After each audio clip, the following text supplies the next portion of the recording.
ವೀಕ್ಷಕರೇ, ನೀವು ಈ ಫೋಟೋವನ್ನು ನೋಡ್ತಾ ಇರ್ಬೋದು. ಈ ಫೋಟೋ ಎಲ್ಲೆಡೆ ತುಂಬಾ ವೈರಲ್ ಆಗ್ತಾ ಇದೆ. ಅಸಲಿಗೆ ಈ ಫೋಟೋ ಹಿಂದಿನ ಕತೆ ಕೇಳಿದ್ರೆ ನೀವು ಕೂಡ ಶಾಕ್ ಆಗ್ತೀರಾ. ಈ ಫೋಟೋದಲ್ಲಿರೋ ವ್ಯಕ್ತಿ ಇರಾನಿನ ಸುಪ್ರೀಂ ಲೀಡರ್. ಅರೆ ಇದೇನಪ್ಪ, ಹೆಣ್ಮಕ್ಳು ಸಿಗರೇಟ್ ಹಿಡಿದು ಅಲ್ಲಿನ ಸುಪ್ರೀಂ ಲೀಡರ್ ಫೋಟೋವನ್ನ ಯಾಕೆ ಸುಟ್ಟಾಕ್ತಿದ್ದಾರೆ ಅಂತ ನೀವು ಶಾಕ್ ಆಗ್ಬೋದು. ಅಸಲಿಗೆ ಇದರ ಕಾರಣ, ಇರಾನಲ್ಲಿ ಒಬ್ಬ ಹೆಣ್ಣು ಮಗಳು ಹಿಜಾಬ್ ಅನ್ನ ಧರಿಸದೆ ಕೂದಲನ್ನ ಓಪನ್ ಆಗಿ ಬಿಟ್ಕೊಂಡು ಹೋಗಿದ್ಲಂತೆ. ಇದನ್ನ ನೋಡಿದಂತ ಇರಾನ್ ಪೊಲೀಸ್ ಅಧಿಕಾರಿಗಳು ಆ ಹೆಣ್ಣು ಮಗಳನ್ನ ಅರೆಸ್ಟ್ ಮಾಡಿ ಕೊಂದಾಕಿದ್ರಂತೆ. ಈ ವಿಷಯ ಗೊತ್ತಾಗ್ತಿದ್ದಂತೆ ಇರಾನಿನ ಹೆಣ್ಮಕ್ಕಳು ಹಿಜಾಬ್ ಅನ್ನು ಕಿತ್ತೆಸೆದು ಬಾಯಲ್ಲಿ ಸಿಗರೇಟ್ ಹಿಡಿದು ಅಲ್ಲಿನ ಸುಪ್ರೀಂ ಲೀಡರ್ ಫೋಟೋವನ್ನ ಸುಟ್ಟಾಕ್ತಿದ್ದಾರೆ. ಸದ್ಯ ಕಳೆದ 12 ದಿನಗಳಿಂದ ಒಂದು ದೊಡ್ಡ ಪ್ರತಿಭಟನೆ ಇರಾನ್ನಲ್ಲಿ ನಡೀತಿದೆ. ಈವರೆಗೂ 664 ಜನ ಸಾವನ್ನಪ್ಪಿದ್ದಾರೆ ಎಂದು ಹೇಳಲಾಗುತ್ತದೆ. ಪ್ರತಿಭಟನೆ ಮಾಡೋರ ವಿರುದ್ಧ ಅಲ್ಲಿಯ ಸೇನೆ ಫೈರಿಂಗ್ ಅನ್ನ ಮಾಡ್ತಿದ್ದಾರೆ.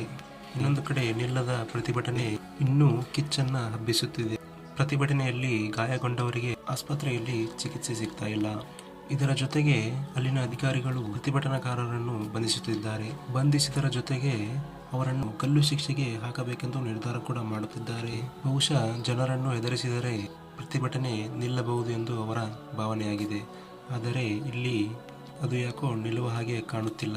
ಯಾಕೆಂದರೆ ಜನ ದಂಗೆ ಎದ್ದಿದ್ದಾರೆ. ಪ್ರತಿಭಟನಾಕಾರರು ಇದಕ್ಕೆ ಯಾವುದನ್ನು ಲೆಕ್ಕಿಸದೆ ಇಲ್ಲಿಯವರೆಗೂ 350ಕ್ಕೂ ಹೆಚ್ಚು ಮಸೀದಿಗೆ ಬೆಂಕಿಯನ್ನು ಹಚ್ಚಿದ್ದಾರೆ ಇರಾನ್ನಲ್ಲಿ. ವೀಕ್ಷಕರೇ, ಮಸೀದಿ ಅಂದರೆ ಅದೊಂದು ಇಸ್ಲಾಮಿಕ್ ಅವರ ಒಂದು ಪವಿತ್ರವಾದ ಸ್ಥಳ. ಇರಾನ್ ಅಂದರೆ ಅದು ಒಂದು ಇಸ್ಲಾಮಿಕ್ ದೇಶ.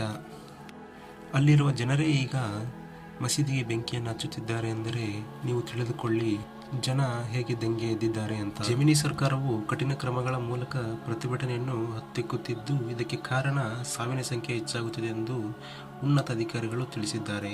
ಮತ್ತು ಅಲ್ಲಿನ ಉನ್ನತ ಅಧಿಕಾರಿಗಳು ಪ್ರತಿಭಟನಾಕಾರರು ಮತ್ತು ಭದ್ರತಾ ಸಿಬ್ಬಂದಿ ಸಾವಿನ ಹಿಂದೆ ಭಯೋತ್ಪಾದಕರ ಕೈವಾಡದೆಂದೇ ಹೇಳುತ್ತಿದ್ದಾರೆ. ಆದರೆ ಜೆಮಿನಿ ಸರ್ಕಾರವು ಪ್ರತಿಭಟನಾಕಾರರು ದೇವರ ವಿರೋಧಿಗಳೆಂದು ಕರೆಯುತ್ತಿದ್ದಾರೆ ಮತ್ತು ಗಲ್ಲು ಶಿಕ್ಷೆಯ ಎಚ್ಚರಿಕೆಯನ್ನು ಕೂಡ ನೀಡಿದ್ದಾರೆ. ಈಗಾಗಲೇ ಕೆಲವು ಜನರನ್ನು ಕೂಡ ಗಲ್ಲು ಶಿಕ್ಷೆಯನ್ನು ವಿಧಿಸಿದ್ದಾರೆ. ವೀಕ್ಷಕರೇ, ಈಗ ನೀವು ಹೇಳಿ, ಒಂದು ಹೆಣ್ಣು ಮಗಳು ಹಿಜಾಬ್ ಧರಿಸಿಲ್ಲ ಅಂತ ಅರೆಸ್ಟ್ ಮಾಡಿ ಕೊಂದಾಕಿರುವುದು ಎಷ್ಟು ಸರಿ? ಜೆಮಿನಿ ಸರ್ಕಾರವು ಯಾವುದಾದ್ರೂ ಶಿಕ್ಷೆ ಕೊಟ್ಟಿದ್ರೆ ಬಹುಶಃ ಇಷ್ಟು ದೊಡ್ಡ ನ್ಯೂಸ್ ಆಗ್ತಾ ಇರಲಿಲ್ಲ. ಆದರೆ ಈಗ ಜೆಮಿನಿ ಸರ್ಕಾರವು ತನ್ನ ಮೇಲೆ ತಾನೇ ಕಲ್ಲನ್ನು ಎಸೆದುಕೊಂಡಿದೆ.